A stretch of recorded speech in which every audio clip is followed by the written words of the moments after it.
एक तरफ नौकरियों की मंडी सजा करती थी, दूसरी तरफ बिना पर्ची बिना खर्ची नौकरियां मिलती हैं। कैप्टन अभिमन्यु इस बार नारनौल की बजाय बरवाला से चुनाव लड़ सकते हैं। तो कांग्रेस की सरकार के अंदर जो दलाली सिस्टम चलता था, जो स्कॉर्पियो उठा करके जो लोग इधर उधर ठेकेदारी की दलाली करते थे, वो सारी के सारी ठेकेदारी और दलाली खत्म हो गई। कांग्रेस के ऊपर लोगों को किसी भी प्रकार का विश्वास और भरोसा नहीं है। केवल अपने परिवार की राजनीति के लिए पूरे हरियाणा के भाईचारे को जला देने वाले लोग हैं। तो नमस्कार, मैं हूं सुरेंद्र नैन और इस वक्त हम नारनौल में हैं और मेरे साथ भारतीय जनता पार्टी के वरिष्ठ नेता और पूर्व में रहे मंत्री कैप्टन अभिमन्यु जी है। तो कैप्टन साहब, चुनाव भी डिक्लेयर हो चुके हैं और जैसे जैसे समय नज़दीक आ रहा है वैसे वैसे जो आपकी कहीं ना कहीं दौड़ है वो भी लगातार बढ़ती जा रही है। आप जैसे लोगों से मिल रहे हैं क्योंकि आपका हल्का है ये, तो क्या कुछ है लोगों के मन, क्या लोग कह रहे हैं? देखिए, इसमें अब पूरी तरह स्पष्ट हो चुका है कि हरियाणा प्रदेश में भारतीय जनता पार्टी की तीसरी बार सरकार बनने जा रही है। कांग्रेस के ऊपर लोगों को किसी भी प्रकार का विश्वास और भरोसा नहीं है कि वो लोगों के कल्याण के लिए काम करेंगे।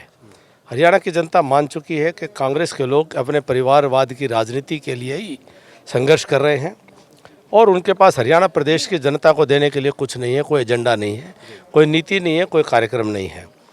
और ये कुछ परिवार आपस में मिलजुल करके हरियाणा प्रदेश के जनता की आंखों में धूल झोंकना चाहते हैं, जिसको हरियाणा की जनता ने पूरी तरह से मन बना लिया है कि 36 बिरादरी को साथ लेकर के चलने वाली, सर्व समाज को साथ लेकर के चलने वाली, सबका कल्याण करने वाली, बिना खर्ची बिना पर्ची नौकरी देने वाली भारतीय जनता पार्टी की सरकार को बनाने का काम करना है। तो ऐसा ही वातावरण अब धीरे धीरे हर सप्ताह बहुत मजबूती की तरफ भारतीय जनता पार्टी बढ़ रही है। पहले से कहीं ज़्यादा बड़े बहुमत के साथ सरकार बनाएगी।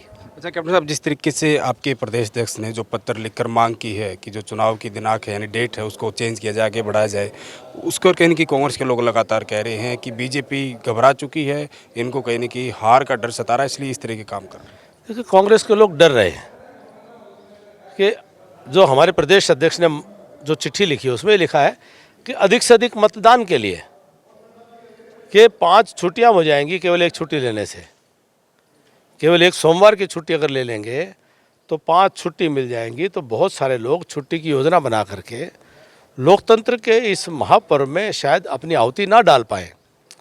तो इसीलिए एक चिट्ठी उन्होंने लिखी। दूसरा, बिश्नोई समाज के एक बहुत बड़ा उनका सालाना आयोजन होता है, इसमें लाखों लोग इकट्ठा होते हैं।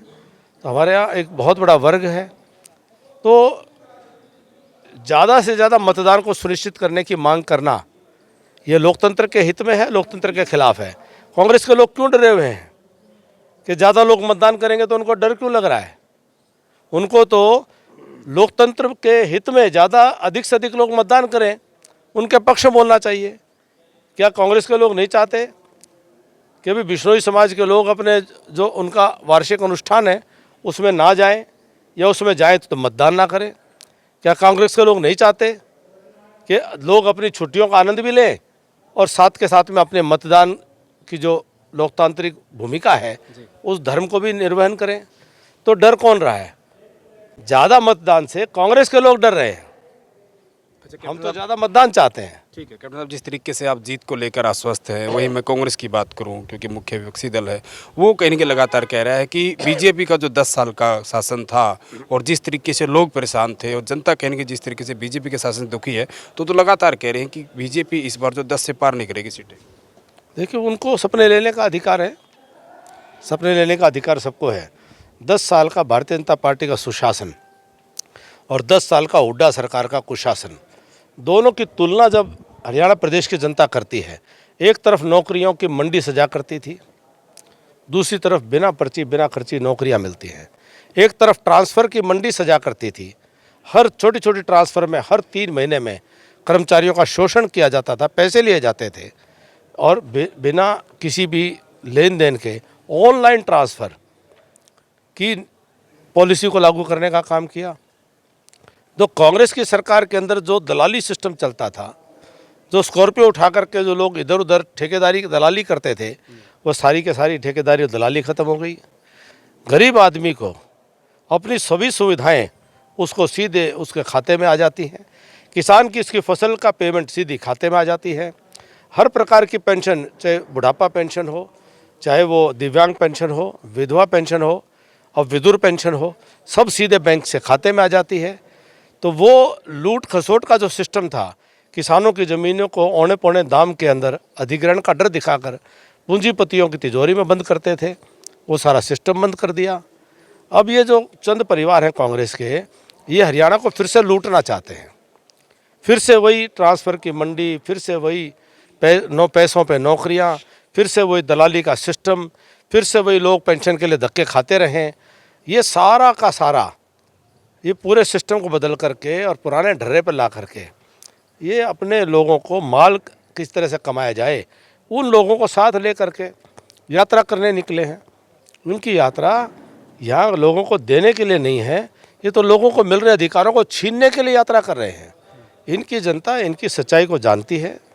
ये केवल और केवल अपने परिवार की राजनीति के लिए पूरे हरियाणा के भाईचारे को जला देने वाले लोग हैं, हरियाणा के भाईचारे को कुर्बान कर देने वाले लोग हैं, ये भाईचारे को मिटा देने वाले लोग हैं। ये तो वो हैं कि एक पुरानी कहावत है रोम के साम्राज्य में कि कुल्हाड़ी वोट मांग रही थी, चुनाव हो रहा था, कुल्हाड़ी वोट मांग रही थी जंगल में पेड़ों को ये कह के कि 80% शरीर तो मेरा तुमसे ही बना है, मैं तो तुम्हारे अपने परिवार के सदस्य हूँ। पेड़ वोट देते चले गए और कुल्हाड़ी पेड़ों को काटती चली गई, जंगल साफ कर दिया। ये कांग्रेस के लोग जो हैं, ये जात पात का नाम लेकर के उन्हीं लोगों से वोट लेके उन्हीं पेड़ों को काट देने का काम करते हैं, उनका सर्वनाश करने का काम करते हैं। ये जनता जान चुकी है। ठीक है, आपने पेंशन का जिक्र किया कैप्टन साहब। जब मैं आपके हल्के में घूम रहा था या और भी जगह जाता हूँ हरियाणा में सर्वे करने, तो जो रांडा जो यूनियन है, रांडे जो हैं, वो आपका बड़ा तहे दिल से मतलब धन्यवाद करते हैं, आपका मतलब नाम लेते हैं। उस वक्त के मुख्यमंत्री मनोहर लाल का भी नाम लेते हैं, भी कैप्टन साहब ने ये काम बड़ा ठीक कर दिया। उनको हर महीने पेंशन मिलती है। और मुझे लगता है नारनौल हल्के की बात करूँ, शायद 5 से 7 हज़ार तो यहीं लोग हैं। जी, कितने बड़े दर्द की बात थी कि हमारे समाज में जिन बच्चों का कोई कसूर नहीं था, वो अपना घर बार बसा सकते थे, अपना घर बार पाल सकते थे। 40-40 साल की उम्र हो गई, उनको विवाह के योग्य अगर उनको कोई पत्नी नहीं मिली, तो इसका 40 साल पहले कम समाज में बेटियां पैदा हुई, तो इसका कसूर उन बच्चों का नहीं था। लेकिन वो मजबूर हो गए, उनको सब कुछ होते हुए भी अगर विवाह नहीं हुआ, घर बसाना चाहते थे, विवाह नहीं हुआ, उनको समाज के अंदर, गांव के अंदर, अब जब उनके माँ बाप नहीं रहे, उनके भाइयों का अपना घर बस गए, तो गांव में उनको किस दृष्टि से देखा जाए, किसके घर रोटी खाएं, कब अपनी रोटी बना करके कैसे रोटी खाने का काम करें, कोई उनकी तो चिंता नहीं कर रहा था। और ऐसी संख्या एक गांव के अंदर, जब मेरी आँख खुली, एक मेरे हल्के के गांव में मुझे पता चला 90 के करीब ऐसे थे जिनकी उम्र 45 साल से ऊपर थी, जिनकी शादी नहीं हुई थी। और गांव के अंदर वो बेचारे मजबूर होकर के कोई नशे में, कोई किसी में, ऐसे जीवन को, नरक जैसा जीवन जीने को मजबूर हो। मुझे जानकारी मिली, मैंने तत्कालीन मुख्यमंत्री मनोहर लाल जी से इस पूरी बात को बड़े भावनात्मक तरीके से उनको सामने बात रखी, उनको भी समझ में आई।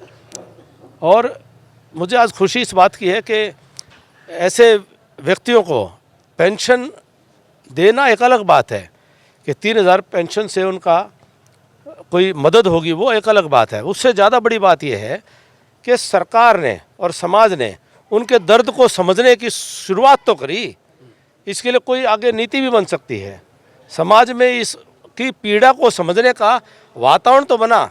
हम जब भी बात करते थे, इनका मजाक उड़ाते थे, लोग हंसते थे। तो आज ये ध्यान में आएगा कि इतने बड़ी अगर खर्चा समाज के ऊपर पड़ेगा, क्योंकि सरकार का खर्चा नहीं होता, समाज का खर्चा होता है, तो कम से कम भ्रूण हत्या को रोक करके भी आगे अगले 40 साल बाद ऐसी स्थितियां ना बने, समाज को समझना पड़ेगा। तो मैं ये मानता हूँ बहुत बड़ा धर्म का काम किया है, ऐसे विदुर साथियों को पेंशन दे करके एक नई शुरुआत करी है देश में। मेरा अंतिम सवाल है, लगातार चर्चाएं जो है ये और तेज़ हो रही हैं कि कैप्टन अभिमन्यु इस बार नारनौल की बजाय बरवाला से चुनाव लड़ सकते हैं। हम कहाँ खड़े हैं? पुट्ठी गांव में। पुट्ठी नारनौल की आत्मा है और इस गांव में हम खड़े हैं, डोर टू डोर कर रहे हैं। परिवार के सदस्य भाजपा के कार्यकर्ता गांव-गांव में बूथ बूथ पर आज काम कर रहे हैं। सभी बूथों पर आज कार्यालय खुल रहे हैं और कहीं मेरा बड़े भाई साहब किसी गांव में है, छोटे भाई किसी गांव में है, बेटा किसी गांव में है, भतीजा किसी गांव में है, सब डोर टू डोर कर रहे हैं पार्टी के लिए, कमल के फूल को खिलाने के लिए। हम पार्टी के कार्यकर्ता हैं। पार्टी आदेश देगी कि चुनाव लड़ना है, चुनाव लड़ेंगे। कौन सा लड़ना है वो लड़ेंगे, कहाँ से लड़ना है वो लड़ेंगे। झाड़ू मारनी है, चुनाव नहीं लड़ना, झाड़ू मारेंगे। मंडल कार्यालय में बैठना है, मंडल कार्यालय में बैठेंगे। बूथ पे जा कर के स्कूल के अंदर बैठना है, स्कूल के अंदर बैठेंगे। स्कूल के बाहर बैठना है, स्कूल के बाहर बैठेंगे। खड़े होकर नारे लगाने हैं, नारे लगाएंगे। दरी बिछानी है, दरी बिछाएंगे।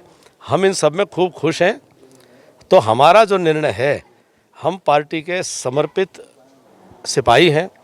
हमारा निर्णय पार्टी करती है और मुझे पार्टी ने अगर नारनौंद की सेवा दी है तो मेरा फ़र्ज़ बनता है कि नारनौंद को मैं पार्टी को मजबूत करते हुए मैं दरवाजे दरवाजे जाऊं और पार्टी को मजबूत करूं। पार्टी कहेगी कि भाई बलवान को टिकट दे दी तो भाई बलवान की जिंदाबाद और भाई बलवान को जो एमएलए बना करके लाएंगे।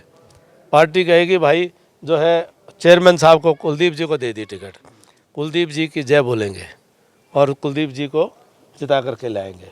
जयप्रकाश जी को दे दी, जयप्रकाश जी को जिता करके लाएंगे। ये बीजेपी है, हम कार्यकर्ता हैं, हम अपना काम कर रहे हैं। शुक्रिया कैप्टन साहब बातचीत के लिए। तो ये थे कैप्टन मन्नू, जो कहीं ना कहीं लगातार अपनी जीत को लेकर आश्वस्त हैं और इनका साफ तौर पर कहना है कि ये बीजेपी के समर्पित कार्यकर्ता है। जो भी भारतीय जनता पार्टी इनकी जिम्मेदारी लगाएगी, जो भी कहीं ना कहीं जहाँ से भी इनको आदेश होगा चुनाव लड़ने का, तो वहाँ से चुनाव लड़ेंगे। लेकिन जैसे उन्होंने बताया कि ये लगातार नारनौंद हल्के में डोर टू डोर कर रहे हैं, घर घर जा रहे हैं और लगातार कहीं ना कहीं बीजेपी के पक्ष में जो है ये अपील भी कर रहे हैं। लेकिन आखिर आपको क्या लगता है कि अगर इस बार की हम बात करें, नारनौंद लगातार जो है वो एक हॉट सीट बनती जा रही है। इस बार तमाम जो नेता हैं, तमाम पार्टियां हैं, वो जीत का दावा कर रही हैं।